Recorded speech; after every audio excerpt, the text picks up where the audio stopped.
Let me make sure everybody's muted.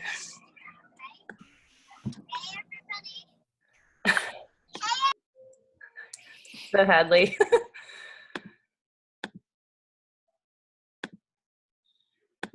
Alrighty, so hey everybody, welcome to Empowered Elites Team Call for April 27th.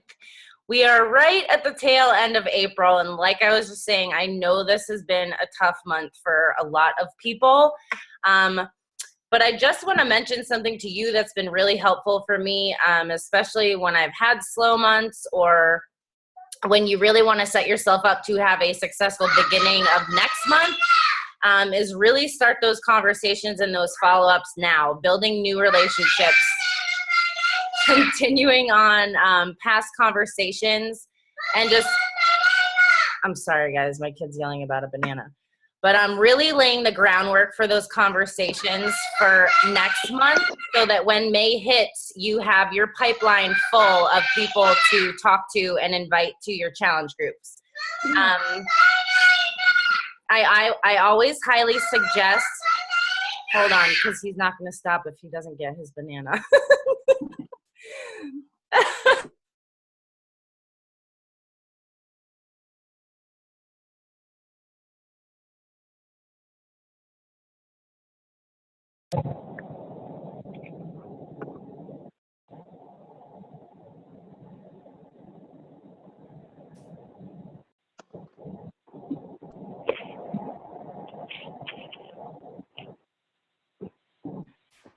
All right, sorry about that.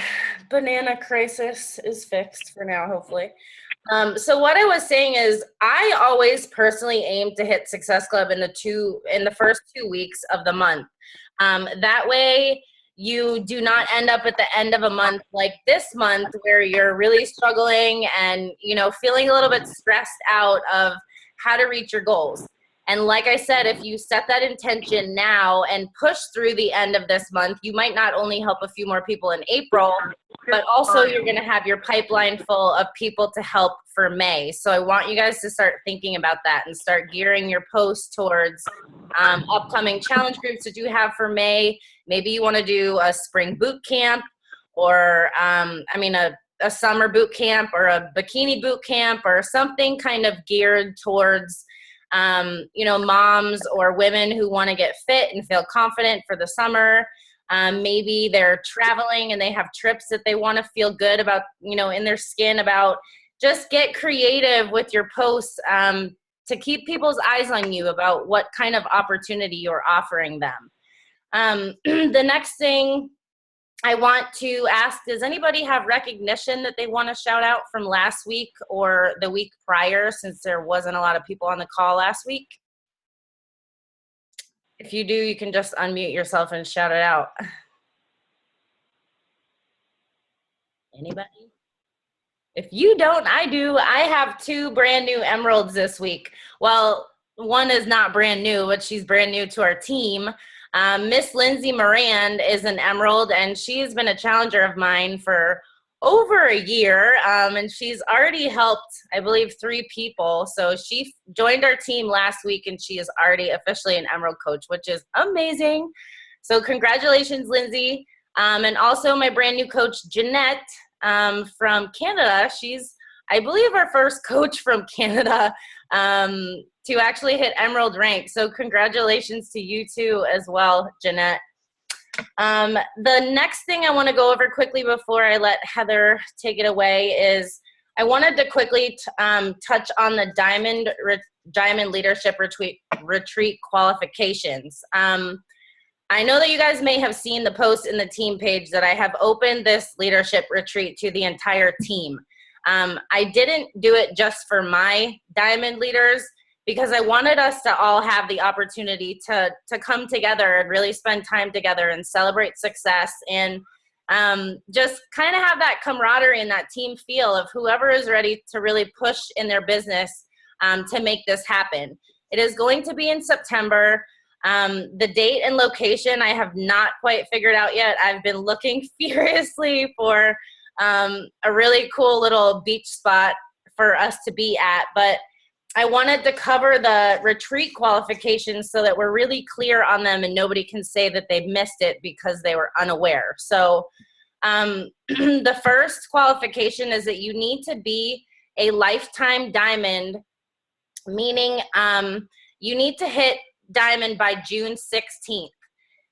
Because to be a lifetime diamond, it means that once you hit that rank, you need to hold it for 6 weeks to become a lifetime diamond.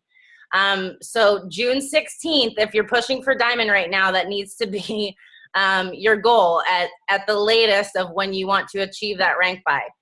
And if you need help figuring out what it's going to take you to get to diamond or how you can kind of reverse engineer what to do weekly to get there, feel free to reach out to me or your upline. We're happy to help you. Also, you need to be hitting Success Club every single month from April on. I keep stressing Success Club because it is such an important part of your business, but it is also the first qualification that's coming up 3 days from now. If you miss Success Club in April, the leadership retreat is not going to happen, because to be a leader in this company, you need to be leading from the front and hitting your goals every single month first and foremost. So Success Club from April on out. Also, you need to bring on 3 new active coaches, and I don't mean discount coaches. I mean active coaches that want to join your team, that you add to the team page, that are ready to run with this business. So 3 new active coaches by July 28th. The next qualification is that you need to help one of those new coaches achieve Emerald rank. So you need to lead one of your new coaches of how to help 2 people, which is really simple if you work hands-on with people and show them to do what you're doing.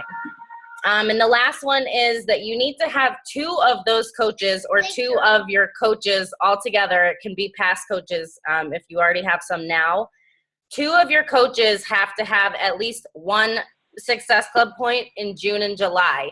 So maybe they sign somebody up with a Shakeology HD order, or they help 1 person with a challenge pack. But to me, if you're helping your coaches help people, it shows that you are really pushing into a leadership role and learning how to teach your team, and also really sharing the opportunity. So does anybody have any questions on what those qualifications are?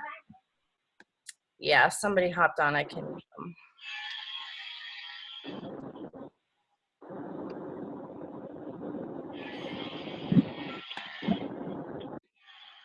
I just have a question for one of my new coaches, actually on this call for the first time.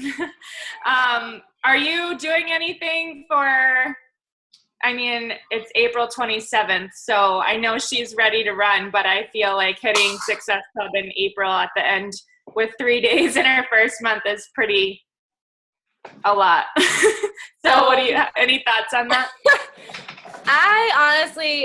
I totally understand what you're saying, and you just put me on the spot, because I would like to say yes, that would be fair to make May considered her first month, but if I make exceptions for things, I'm going to need to make exceptions for other people as well. So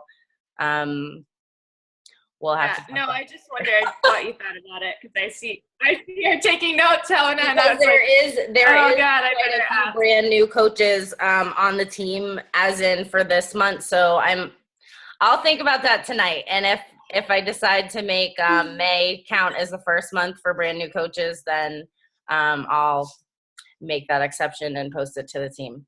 Does anybody else? Sorry to put you on the spot.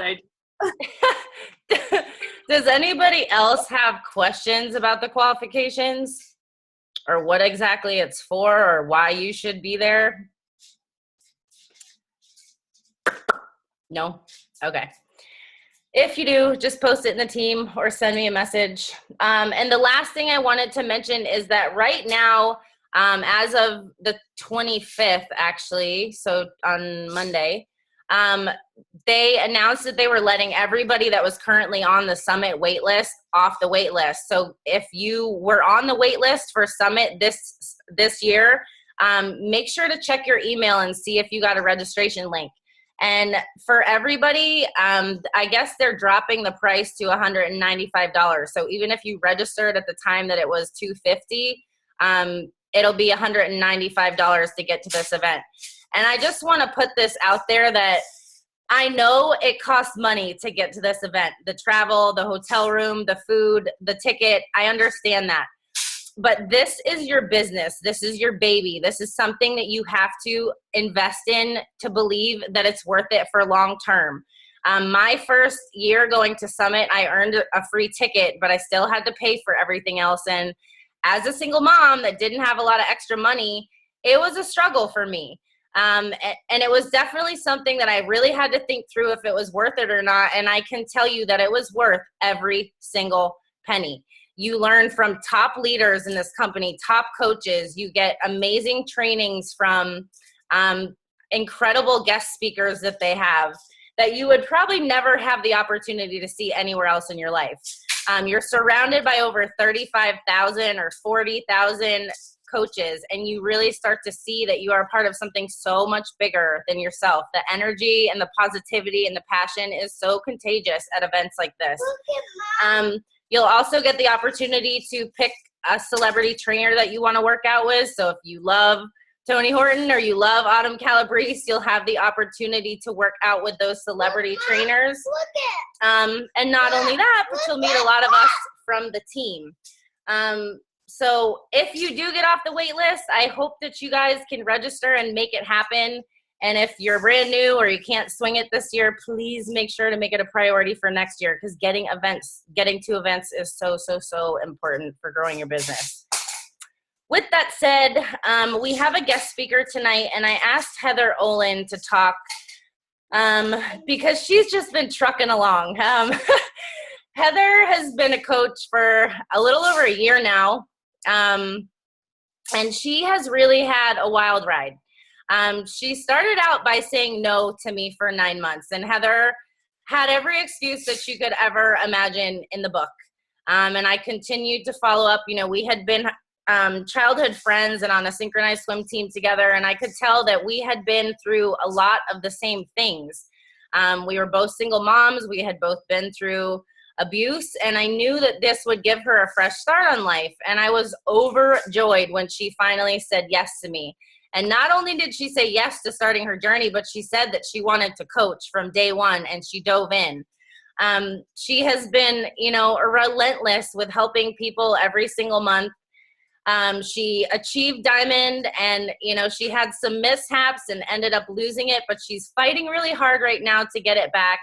And not just that, she's faced a lot of unexpected things in her personal life and in her personal journey. And it has just been such a pleasure to be a part of watching her grow as a person and face the obstacles that she has with just such grace and tenacity, and always finding a deeper fight when she faces something hard in her life. So I asked her tonight to share about sharing your journey on social media and turning your mess into your message. And just to shout her out, Jacqueline, hold on, come here. She has also now lost over 100 pounds, and she won $1,000 in the Beachbody Challenge, and now she is in the running for winning the Beachbody Challenge for the year, which is $100,000 at Summit. They announced the Beachbody Challenge winners. So I am just so pumped for you, Heather, of how far you've come, and so proud of everything you've done. And I can't wait for you to share everything you have to share with the team tonight. So take it away. Hi, how are y'all tonight? So I'm super excited that Dana asked me to speak tonight. It's been, like she said, it's been a wild ride for me, and I went for a run today because I don't know how y'all clear your head, but for me, I have to run and think about what I'm going to say and get just working through things. And so I have a list of things I would like to talk about. So I guess to start off with, I did say no to Dana for 9 months. She asked me, because I had asked Dana, I said, oh, wow, you've lost all this weight. Like, how'd you do it? And she told me, and I was like, oh, that's great, but that's not for me. Mind you, I was 245 pounds, and I had already had my son, so I probably could have been using it right then and there, but I chose to put her off. To back everything up, to start it off, I've known Dana for a really long time. I can't even, probably 15, maybe close to 20 years. I dated her brother at one time. Like, we've been friends for a while, pretty close. And we went through a lot of the same things. We were synchronized swimmers, and when you are in that type of competitive sport, eating disorders are rampant. It's almost just normal. Like, if you don't have an eating disorder, like, there's something wrong with you, not us. And I had an eating disorder from the time I was in 6th grade all the way through college. I just, through high school, through middle school, like, just wouldn't eat. I was would take laxatives. I just never had a good, like, I used to think I was so fat, and I look at pictures and I was disgusting. Like, I was skinny fat. Like, I had like nothing on me, no muscle, nothing, just like skin hanging on top of bones, and I just thought I was disgusting. And I went off to college, and I really had no backup plan for my life, and I decided I was going to be a swimmer and I was going to go to the Olympics. And then a couple months into my college journey, I got injured and had absolutely no backup plan or purpose for my life, and it spiraled downwards from there. I started using drugs to deal with the pain of not having that or any direction in life, and I wound up in a really dark and horrible place where out of that I got into rehab and I found Jesus and I moved on with my life, and you know how well rehab romances go. I met my son's father and decided that that was going to be my happily ever after, until I realized 4 months into it that he was an alcoholic and an abusive one at that. So at 8 months I decided I was going to be a single mother, and I had no backup plan or any idea what I was going to do with my life, but I knew that I couldn't raise a child in that environment. And I had Declan, and I had blown up to 245 pounds. And that was, you know, when you, just like with an eating disorder, like, I didn't realize how fat I was. Like, I didn't realize how much I let myself go. Like, I really didn't even grasp the concept that I was 250 pounds. And I had him, and everybody kept saying, oh, you're losing the weight, you look great. No, I didn't. I actually had gained weight since I had him, and I was just so unhappy, and I went into this horrible postpartum depression where I was like, I just remember like being like, I don't even understand what purpose I have in life. Like, I literally was just getting up every day and going to work, working all day, commuting an hour to work, going to work, coming home from work, taking care of Declan, never doing anything for myself. And like, it got to the point where like, I was like, I just was like, I don't know that this is this life. Like, is this how my life's going to be for the rest of my life? Am I going to be this unhappy? And then I would see people on Facebook, and they had these perfect families, and they had their babies, and they bounced right back. And I just remember being like, I don't have any of this for Declan. Like, he's going to be raised with a mother who can barely hold it together. Mind you, I was only making $30,000 a year, and I was raising my son on this, and I was like, I would have such panic attacks that like I wouldn't even be able to see straight. And I was like, I don't know what I'm going to do. And while this was happening, I used to pump. I would breastfeed. So when I would pump at work, I would go on Facebook and I would talk to Dina. And she kept saying, like, you know, you should really do this. This will be great for you. And me being in the financial point that I was like, I can't. I can't afford it. Like, I can't spend any money on myself. Like, Declan had gotten baptized, and I had sold everything in my storage unit so I could afford to give him a baptism. And I was like, I don't know what else I can do. Like, I'm selling everything that I own just to buy diapers, and I can't afford to buy a $160 fitness plan that I may never even use.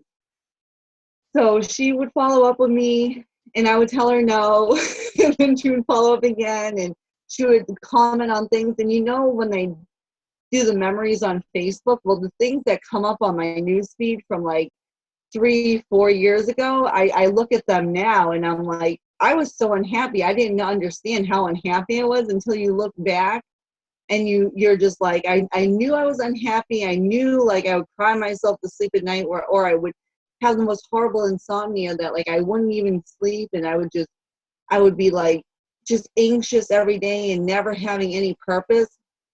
And it wasn't until Dana put up a post that said, do you want to be a coach? I was like, well, yeah, I do actually. I do want to be a coach because then I can make money and I won't feel bad for buying this fitness plan if I can make money. And I bought the fitness plan, and that first month I hit Success Club 10. I was an Emerald, had hit Success Club. The next month, same thing. I was signing up people left and right because I just went out there and was like, listen, like, I'm fat. Like, I know I am, but I'm going to get up every morning at 5 a.m. and I'm going to work out. And the first 21-day fix, I did the first round, I lost 25 pounds. And I remember people being like, wow, this really works. I'm like, yeah, you have to get up at 5 a.m. and work out. Like, it's going to work for you. And then I did another round and lost another 15 pounds. And then I started feeling, I remember after the first round of 21-day fix, I felt the anxiety started to come down. I had got my first couple checks from Beachbody, and I was like, wow, I can afford to buy a box of diapers and I'm not breaking my bank. I'm not standing at the machine thinking, oh my gosh, is my debit card going to go through?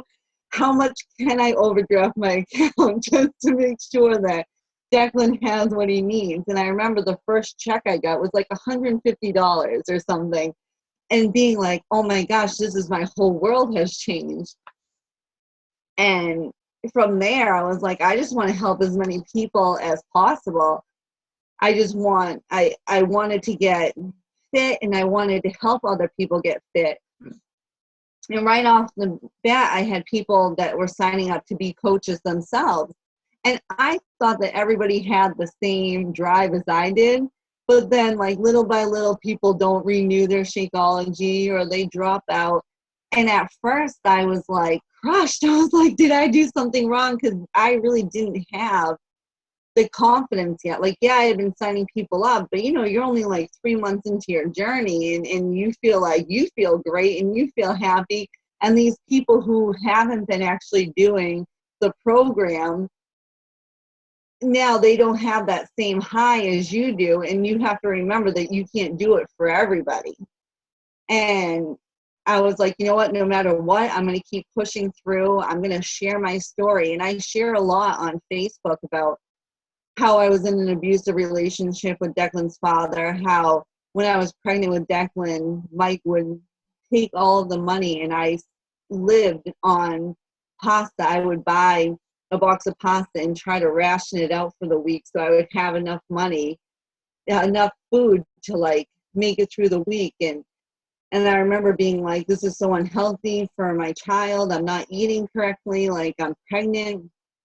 And I had a lot of guilt about this. And when I got healthy, I had a lot of guilt too, because now he was, almost a year old, and now I'm getting healthy. And the whole time I was pregnant with him, I wasn't.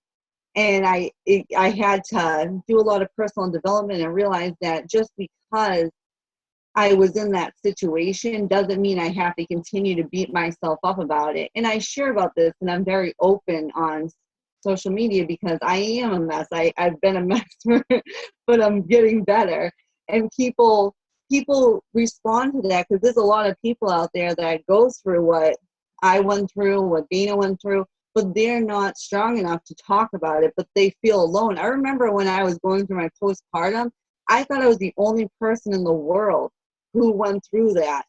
And when I shared it on Facebook, people were private messaging me being like, I thought I was the only one. And I was like, no, it's scary when you no longer can control your mind, where you can't connect with your baby. My son's 2 and I'm just connecting with him. Like, he's 2 years old. It took me 2 years to be able to connect with my child because of all the hurt.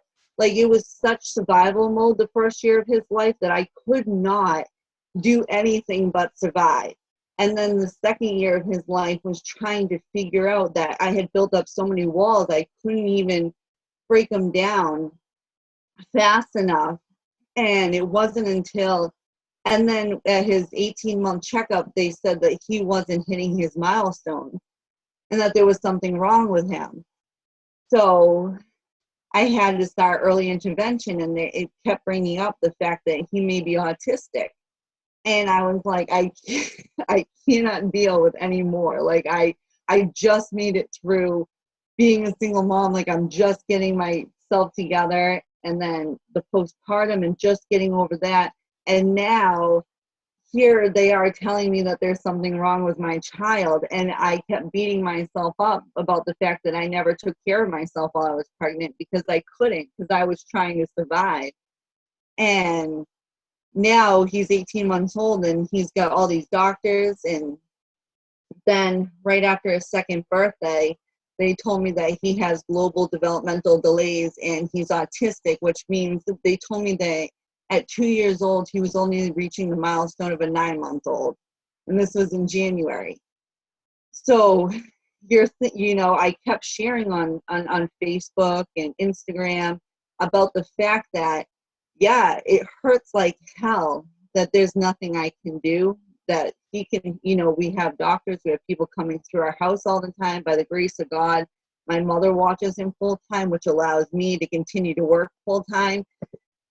But with all this happening and still being a single mother, I need to be able to live a life by design to help him grow, which has made my why stronger. Instead of choosing to have autism and all these things that keep, one after another keep happening, I choose to pull it together and share on Facebook, because there's so many people out there who have contacted me that have autistic children that say, like, or that think that their child's autistic, and then they hear about Declan and they think, maybe I should get my child checked out. And the earlier you do, the better off you are for your child.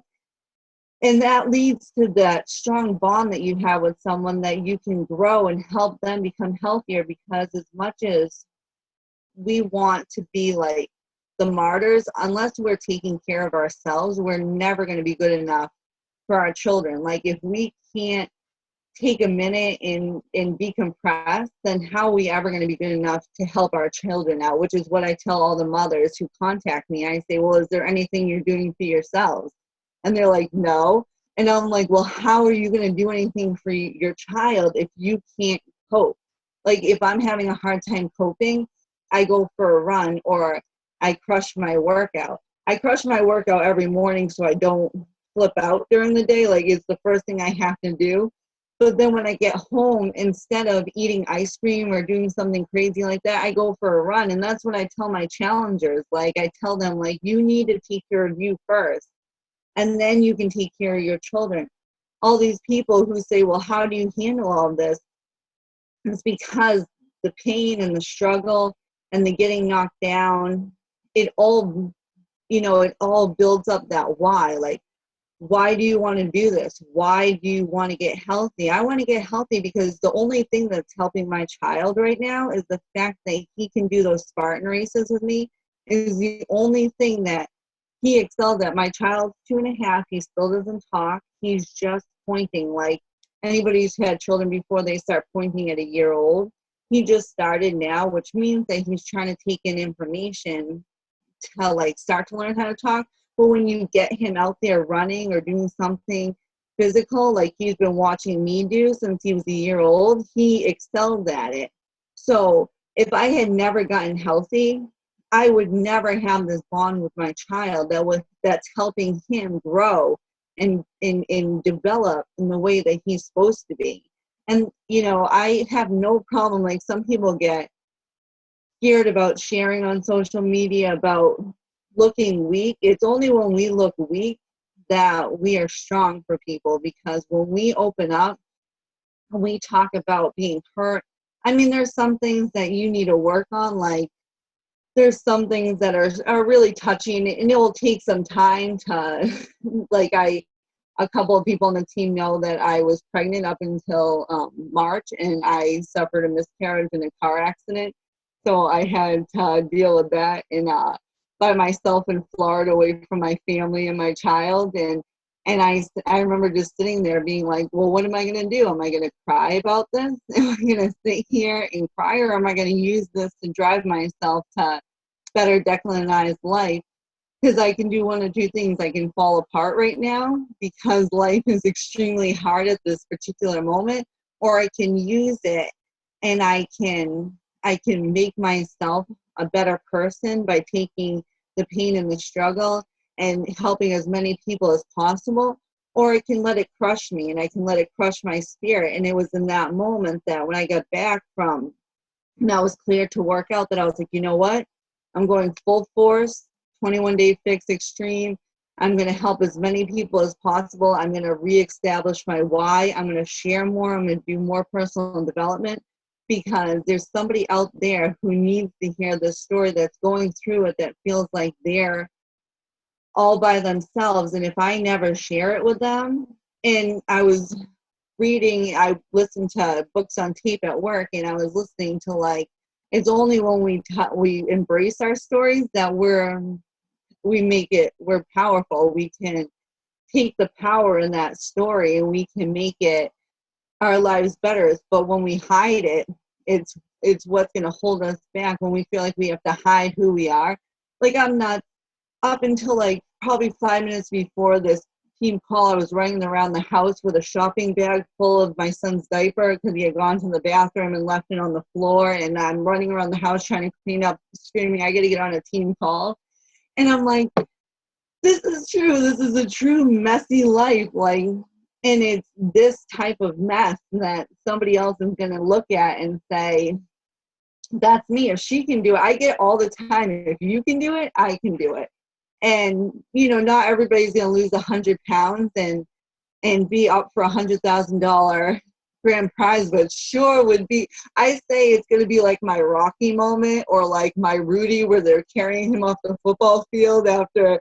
That's going to be my being on stage, like all the pain, all the drama, all the times being kicked down and told that you're not good enough, that you'll never be anything, and then to get up on stage and prove everybody wrong, that no matter how many times you get kicked and you get told you're not good enough, and life throws you these horrible, horrible things, you just have to have the faith in God that there's a reason for it. And I know I pray to God every night to allow me to be a light that other people see, to give me enough strength to help somebody else, whether it's just one person that day that needs that help, just to give me that person, bring me that person, because I'm not ashamed of my past. I'm not ashamed anymore, because when I let myself become ashamed for my past, it's when I let it have power over me.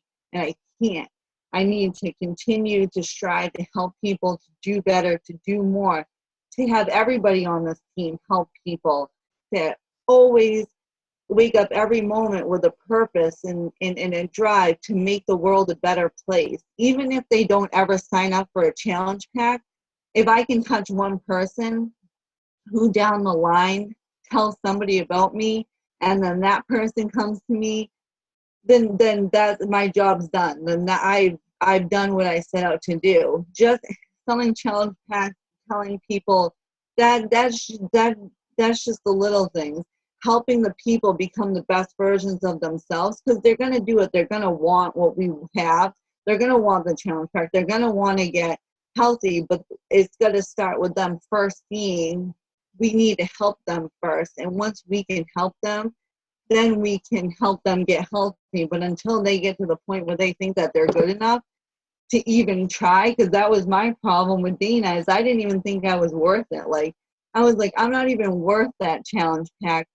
Nobody should waste the money on me. That $160 is a waste of time and a waste of money. I'm not worth that. Until we help our people that we're forming with realize that they're worth spending that little amount of money to better their life, then we're not going to get anywhere with them. And they're never going to get anywhere with our programs. That's what I found. The people who just want to look like us, they're never going to follow through. We'll sell a challenge pack, and then the next month they're going to fall off and never talk to us again. But if we actually talk to them and find their story and tell them they're good enough, that they can do this, that they can be as great as we are, because all of us on this team are amazing ladies that have supported each other during rough times. There's girls on this call that when everything was happening in March were checking in on me and and making me feel like I wasn't all alone, even though you feel like you are.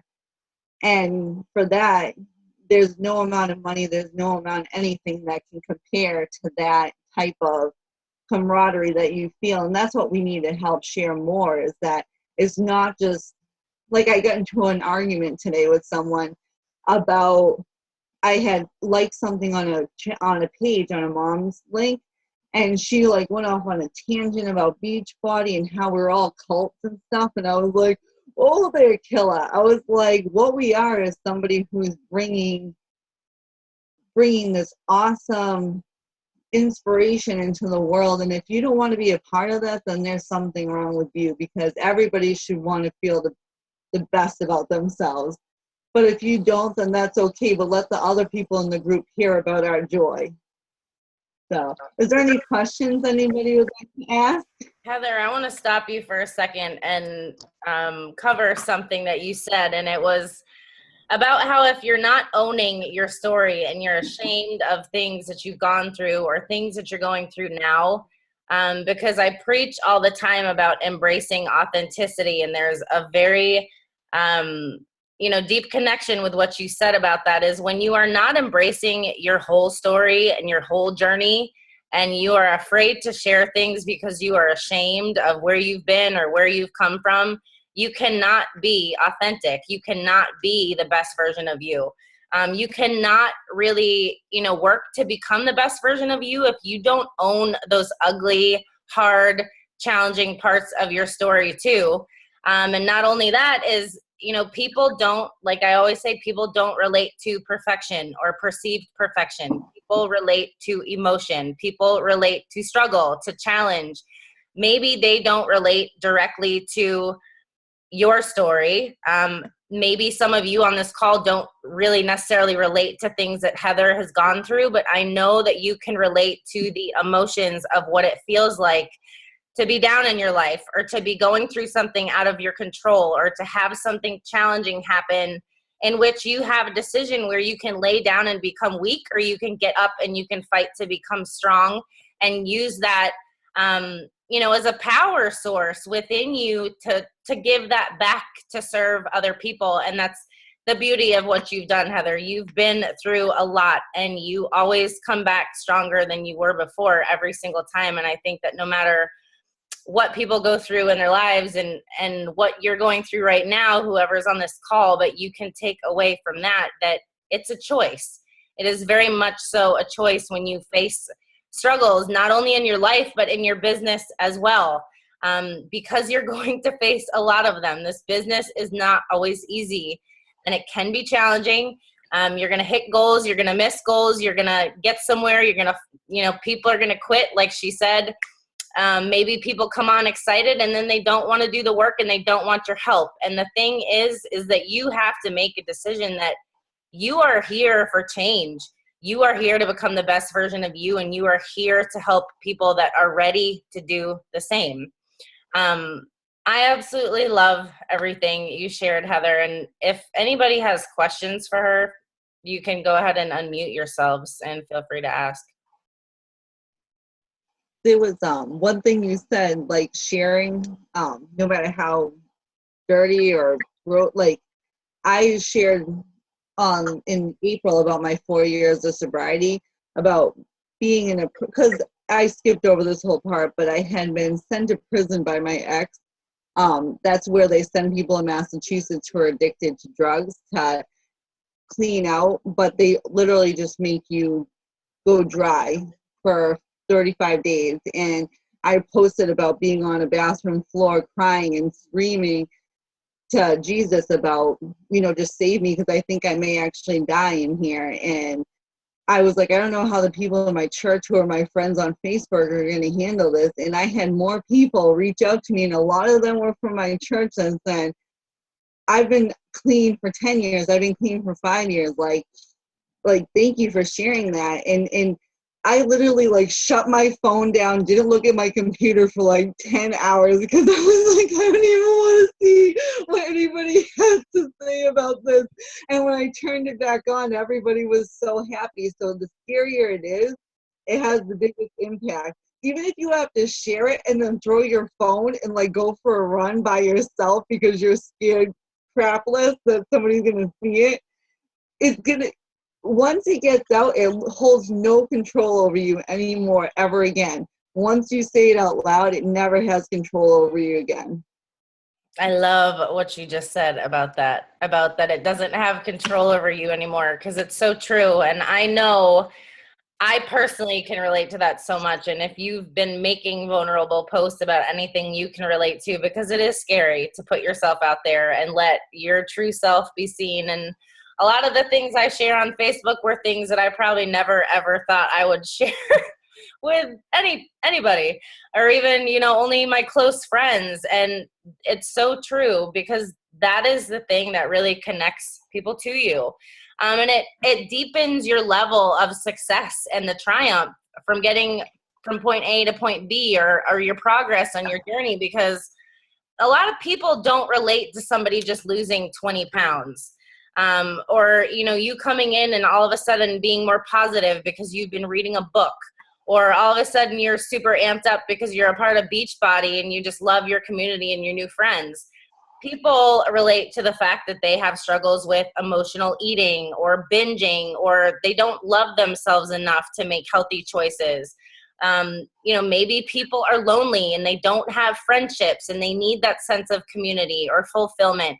There is a million reasons behind why people come into this opportunity for change, and it is our job to put ourselves out there and be brave, sharing our lives and our stories to really allow the people who need us most to connect to us. If sharing vulnerably is something that you guys struggle with, I'd be happy to do a call speaking specifically about how you can kind of build up the courage and breadcrumb that into smaller pieces to learn how to share it. But there is also a file in our team page of suggested topics for vulnerable posts and how to share those and why it's so important. When it comes to sharing vulnerably, is there anything that you guys feel like you are struggling with sharing, or is that something that you struggle with right now? Yes. If that is something that you guys struggle with, I want to first let you know that that's normal. It's natural. It is human to want to hide the things that we're less than proud of, but the more that we hide those things, the more shame that we feel and the less confident that we feel as people, and as coaches. And, the more you learn to put yourself out there, out of your comfort zone, little by little, the more power you have and the more confidence you're going to feel, and the less scary you're going to realize it is. But you're only going to learn that by doing. You're never going to learn it by sitting back and thinking, I'm just going to keep this to myself for a while. Because the longer you hold on to it, time is your worst energy, and time is your worst enemy, and you're only giving those things more power. Kelly just typed in the comments, The Gift of Imperfections. That is like my all-time favorite book by Brene Brown. The Gift of Imperfections was a game changer. Yes, Rising Strong as well. I'm actually listening to that on audio. Me too. But I just want to make sure that you understand that where the confidence and the courage comes from to really start learning how to put yourself out there vulnerably on Facebook, a big part of that is personal development. We harp about reading personal development or doing personal development every single day, and it's not just for one reason. It is for every single reason. It is for you to have courage, for you to overcome fears, for you to start letting go of those limiting self-doubts and those negative beliefs and mindset that you have that is not doing you any favors. And not only that, but it's not allowing you to help people to the best of your ability if you are not working constantly to grow into a better version of you. If you are not growing, you are staying stagnant, and that is not something you want to do in your life or in your business either. Jocelyn just said, what about writer's block? I want to tell you that that was something I really struggled with at the beginning too. And I think more so for me than writer's block, it was more so that I am like so wordy that I would write these like novels and then just be like, I don't even know what to share from this and say, screw it. What I would encourage you to do is do it right after you read some kind of personal development. When you feel a really strong sense of emotion, or do it when something, I know often for me, can you stop please? Can you get mommy some water? Something will happen in my day or in my life that prompts an emotion that I feel really strong about. And those, when you catch those moments in your day or after you've done personal development, or even after you've got off a team call and you kind of feel that high of emotion, for me, those are the best times to sit down and write things, is when I really feel like I can almost write in the sense of how I'm thinking in my head. What do you want? And I would just say practice. Like the more that you do it and you write things out, the better that you're going to get at it. You know, and I think honestly, when you do a lot of personal development, you start to read things and you almost become like a walking, talking personal development book. Like somebody will say something and you have this like quote run through your head, or like this line of a book that you think of that inspired you. And the wording just starts to become easier. Does any Kelly or Laura, do you have any tips, or even Heather, do you have any tips of how to get past writer's block like that? I don't know. I feel like for me, I do a lot of my writing at night, and I do it like if I feel inspired, I do it all on notes first. I don't go, like Kelly was saying, social media. I do find like if I go and see other people's, then I feel like I'm comparing and I have to like measure up or whatever. So I think if you do it on your computer, do it on Microsoft Word or whatever. I do it in my notes section on my phone because that's when I tend to be inspired, like when I'm laying in bed trying to go to sleep. But I'll do a post for the next day or something. I don't know. I think if you're having writer's block or whatever, stop trying to write and just get back to personal development, and like don't stress about it, and something's going to come to you. Like make sure you're reading a book that is speaking to you, because I've taken like suggestions. Like Dana was reading a book once and she was like, oh, this is so inspiring, I love it. So I immediately ordered it, and I just was like, it just wasn't doing it for me. Like it wasn't speaking to me at the time. So I put it down, I stopped reading it, and I found something that was, and then like it spoke to me. So I feel like you definitely have to choose personal development that's meaning something to you at that point in your life, you know, wherever you are. I think it's all about personal development. And this I typed. Go ahead, Kelly. I was just gonna say I typed some things in the comments, but I feel like for me, I think you have to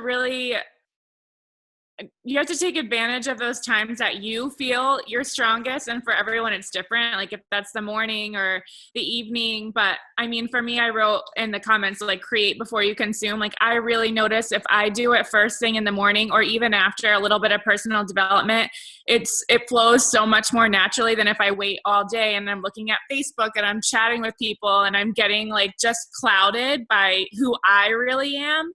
And so I feel like for me, it's that morning hour where I can just really, and I think honestly, a lot of it, like we've talked about personal development, is being able to realize that maybe you're getting writer's block or you're clouded or you can't create your story because you haven't taken any time for yourself mentally. And I find that if I'm not balanced in all areas of my life, I don't feel like I'm spending time with my kids, or I haven't had time to take a nice bath or whatever it is. It doesn't have to be reading. Then I don't have that desire to write.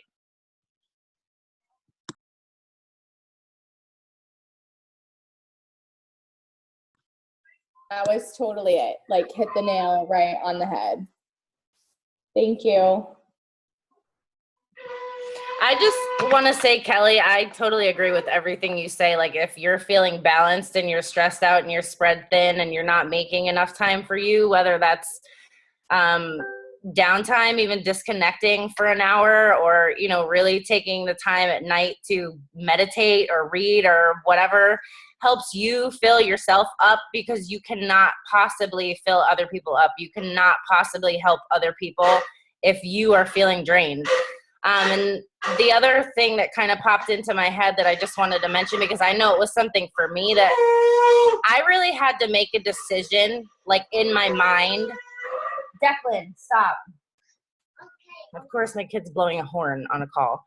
That I really was ready to like let my story out, because I saw what other people sharing their stories did, and what an impact it made on other people. And it was kind of like a switch that I had to make in my head, because my entire life I had been so ashamed to share my story or to be really open and honest about what I struggled with. And it was really a decision for me that I was ready to stop holding back and put it out there. Because I know you and I have talked that there's some things that you're afraid to share. And I think we all feel like that. But if you can shift your focus to knowing that you're serving people and that you're lighting a path for somebody else with your struggle and things you've gone through, then it makes it a little bit less scary. It's like your pain isn't in vain anymore, because you're allowing it to bring that joy and hope to somebody else's life. Big magic. Does anybody else have anything they want to add to that? Anybody? Anything that's worked for you?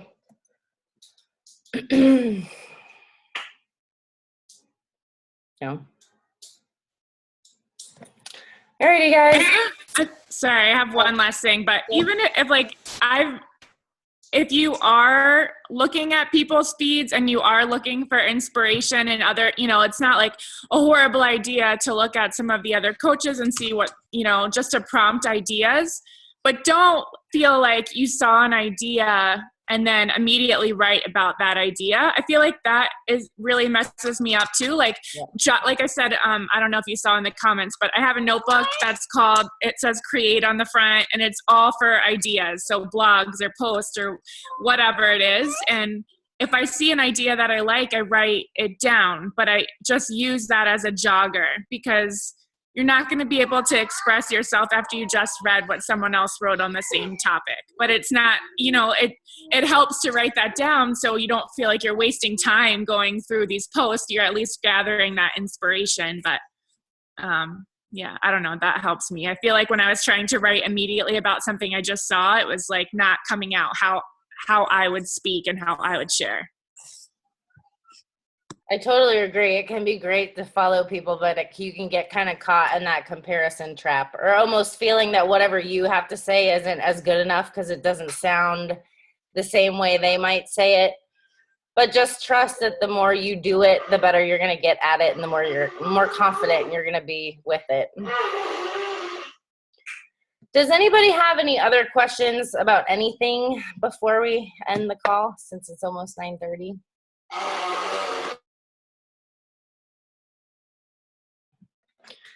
Alrighty, guys. Well, I liked this end of our chat. I think it was really productive. Thank you again, Heather, so much for sharing your story so openly and so bravely. We are also proud of how far you have come, and can't wait to see what you do in the future. And everybody's going to be rooting you on for the Beachbody Challenge. Alrighty, guys. Thanks for hopping in. See you next week. Bye.